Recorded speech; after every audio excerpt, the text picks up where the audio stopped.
It was once thought that migration was a tout behavior and that bird parents guided their young on these long journeys.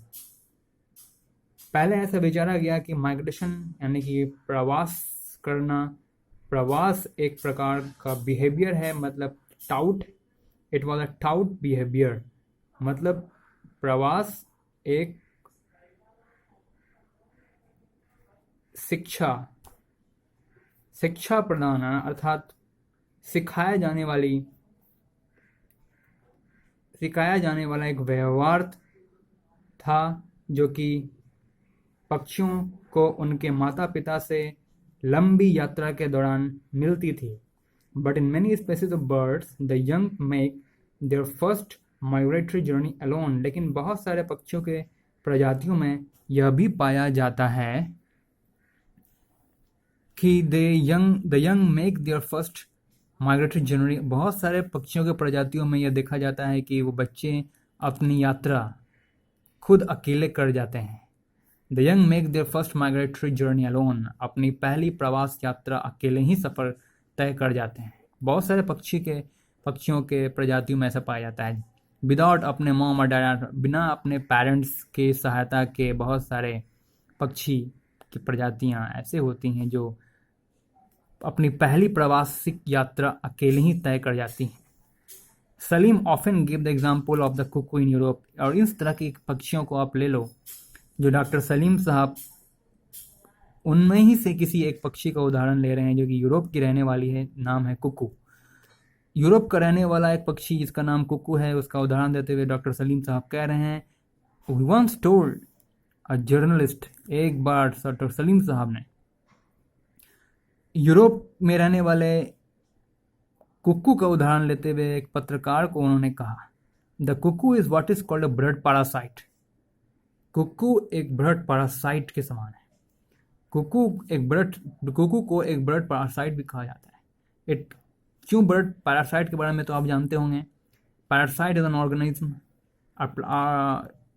whether plants or animal, it can both the plants or animal who depends on other plants or animals.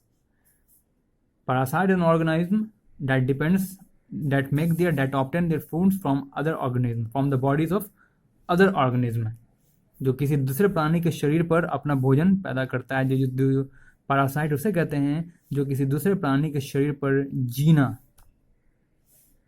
जीना सीखता है, अर्थात अपना भोजन, अपना रहन सहन दूसरे प्राणी के सहारे जो अपना जीवन यापन करता है, उसे पैरासाइट कहते हैं। तो कुकू लगभग वही था। कुकू लगभग बर्ड पैरासाइट के समान है। कैसे देखो, वो भी अपने एग्स को, इट ले it's eggs in the nests of other species. अन्य पक्षी के प्रजातियों के घोंसले में कुक्कू अपने अंडे को छोड़ जाता है, अपने अंडे को दे डालता है। सोचिए, दूसरे पक्षी के कुक्कू अपने प्रजाति से अलग के पक्षी के घोंसले में अपना अंडा दे जाता है एंड जस्ट फॉरगेट, और फिर भूल जाता है। The young are hatched out. Hatched मतलब होता है कि अंडा फोड़ के बाहर निकलना। तो बच्चे अंडे फोड़ के बाहर निकलते हैं। The young are hatched out and brought up by the foster parents. Foster parents कहने का मतलब, फॉस्टर का मतलब होता है कि उस वक्त अंडे का, जब हैचलिंग्स अर्थात उस अंडे में मौजूद बच्चे का जो वास्तविक असली जो पेरेंट थे, जिसने उसे छोड़ दिया, किसी दूसरे पक्षी के घोंसले में छोड़कर चले गए, वो तब से उसका देखभाल, भरण पोषण जो दूसरे प्रजाति का पक्षी करने लगा, उसे कहते हैं फॉस्टर। मतलब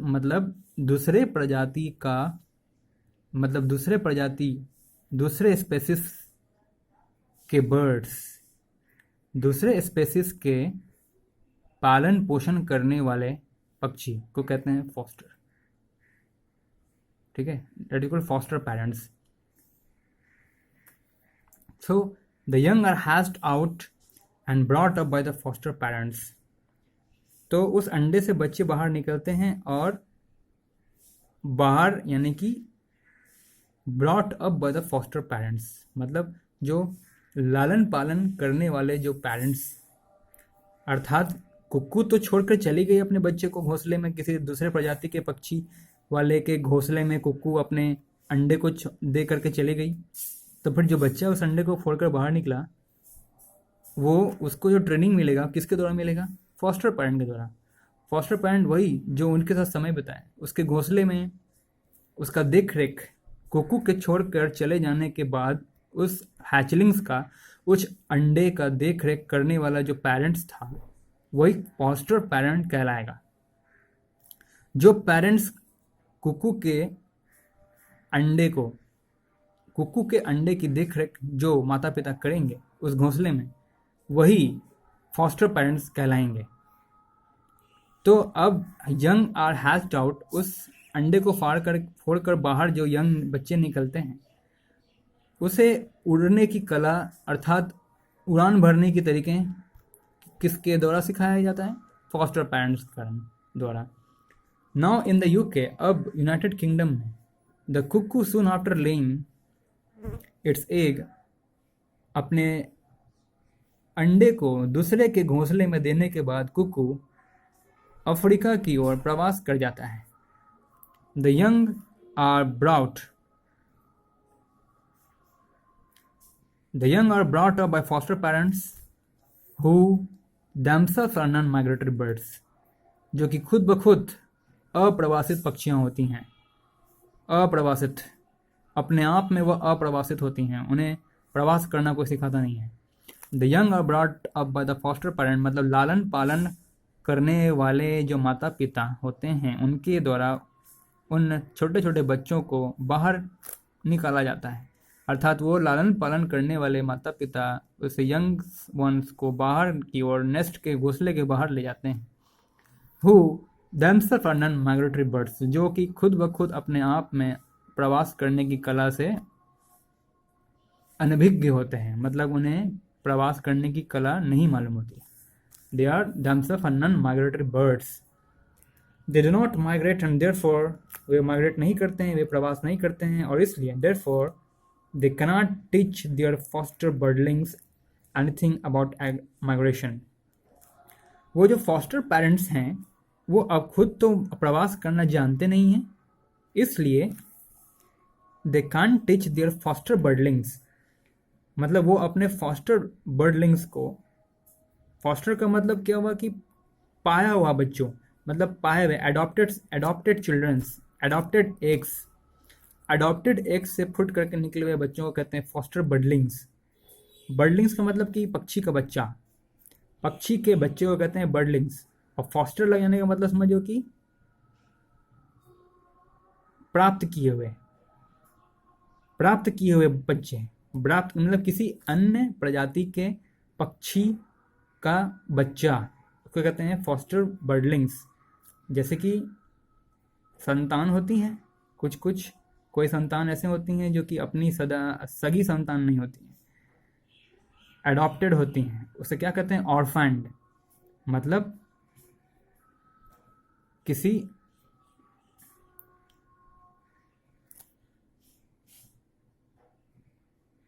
जगह से बच्चे को अडॉप्ट कर अपने घर में लाना और उसका पालन पोषण करना, उसे कहते हैं foster sons, foster childrens, foster birdlings, कुछ भी कह सकते हैं। तो फॉस्टर का मतलब ये हुआ, आप समझ गए? प्राप्त किए हुए पक्षियों का बच्चा को कहते हैं फॉस्टर बर्डलिंग्स। प्राप्त किए हुए पक्षी के बच्चे को कहते हैं फॉस्टर बर्डलिंग्स। तो हम जान रहे हैं फॉस्टर पेरेंट्स के बारे में। वो जो फॉस्टर पेरेंट्स हैं, दे डू नॉट माइग्रेट, वो तो खुद प्रवास नहीं करते हैं, और इसलिए अपने फॉस्टर बर्डलिंग्स को भी माइग्रेट करने का शिक्षा नहीं दे सकते थे। येट, फिर भी, रिमार्केबली, बहुत ही रिमार्केबली बात है, बहुत ही दिल को छुझाने वाली बात है, फिर भी, enough, as soon as the young cuckoo is able to fly, और वो कुकू के बच्चे जैसे जैसे बड़े होते जाते हैं और जैसे जैसे उनकी पंखें मजबूत होते जाती हैं और उड़ने के काबिल होते जाते हैं, it flies off to join its parents in Africa as much as 6500 kilometres away. और जैसे जैसे वो यंग कुकू बड़े होते जाते हैं, उनकी पंखें बड़े होते जाती हैं और वो उड़ने के काबिल जब हो जाते हैं तो वो खुद ब खुद उड़ करके अफ्रीका पहुंच जाते हैं, जो कि 6500 किलोमीटर दूर होती है यूनाइटेड किंगडम से। ये काफ़ी रिमार्केबल बात है। उन्हें कोई सिखाया भी नहीं उड़ने के खिलाफ। तो बताओ ये सब कैसे हुआ? उन फॉस्टर बर्डलिंग्स को तो उनके फॉस्टर पेरेंट तो खुद नहीं जानते थे प्रवास करना, तो उनको फिर पता कैसे चला? ये प्रवास करने का, एक कंट्री से दूसरे कंट्री चले जाने का तरीका कैसे पता चला? वो भी 6500 किलोमीटर अवे की, 6500 किलोमीटर की उड़ान भरने की उनके तरीका, ये तरकीब किसने बताई? उसके तो फॉस्टर पेरेंट्स जो थे उन्हें तो माइग्रेट करने के बारे में कुछ पता ही नहीं था। तो फिर भी ये कैसे माइग्रेट कर गए ये कुकू के बच्चे, ये यंग कुकू, ये जवान cuckoo, when they are able to become fly off, how do they fly and how do they cover such a large kilometers of distance and reach to Africa and meet their own parents, real parents, and join its own parents in Africa. Africa पहुंच करके अपने वास्तविक माता पिता से मुलाकात कर लेते हैं 6500 किलोमीटर्स अवे। कैसे? इसका जवाब हम लोग आगे पढ़ेंगे। Well, migration is therefore not a behavior which is taught by parents. Migration कोई ऐसा व्यवहार ऐसा नहीं है, कोई ऐसा एक्टिविटीज़ नहीं है, होता है। इज़ देयरफॉर नॉट, अर्थात हम लोग ये समझें कि migration is therefore not a behaviour which is taught by parents. माता पिता के द्वारा सिखाया जाने वाला कोई ऐसा बिहेवियर नहीं होता है माइग्रेशन। अतः इन सारे ऊपर के इन सारे बातों से जो कि डॉक्टर सलीम साहब कुक्कू के बारे में किसी पत्रकार को बता रहे थे, उनकी इन बातों से ये हमें ज्ञात होता है कि migration is not therefore not a behaviour which is taught by parents.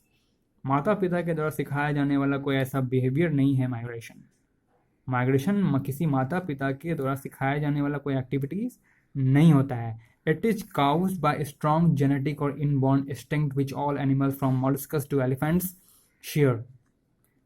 ये होता कैसे है? बाय स्ट्रॉन्ग जेनेटिक और इनबॉर्न इंस्टिंक्ट। ठीक है, बहुत ही मजबूत पुश्तैनी अर्थात genetic activities, this are all the genetic features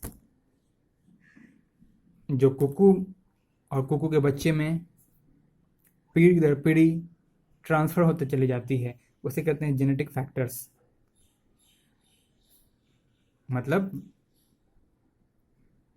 पारंपरिक गुण, खानदानी, पारिवारिक खानदानी गुण आप कहते हैं इसे, तो वो खानदानी गुण होता है।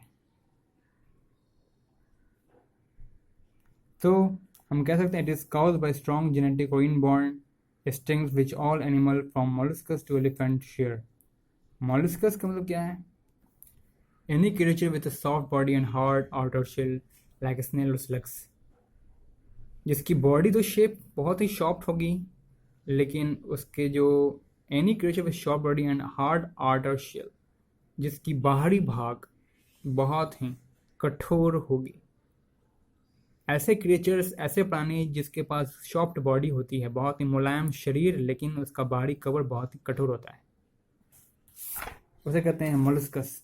सो it is an strong genetic और inborn instinct which all animal from molluscs to elephant share, जो कि हर प्राणी अपने मोलस्कस स्टेज से एलिफेंटल स्टेज की ओर शेयर करते चले जाते हैं। Like a good computer program, instinct guide them to food and friend. Like a good computer program, instinct, वो instinct को आप जीन्स भी कह सकते हैं, जेनेटिक फैक्टर होता है instinct उसे कहते हैं। पुश्तैनी गुण आप कह सकते हो, जेनेटिक को पुश्तैनी गुण कह सकते हैं, पुश्तैनिक संपत्ति कहते हो। इनबॉर्न इंस्टिंक्ट्स, अजन्मा क्वालिटी जिसे कहते हैं, अजन्मी हुई क्वालिटी, ठीक है, जो कि अजन्मी हुई क्वालिटी होती है, जो कि माता पिता के पास होती है, उनके माता पिता के खून में होती है, उनके माता पिता के जीन्स में होती है, पुश्तैनी गुण इसे कहते हैं। तो like a computer program, instinct guide them to food and friends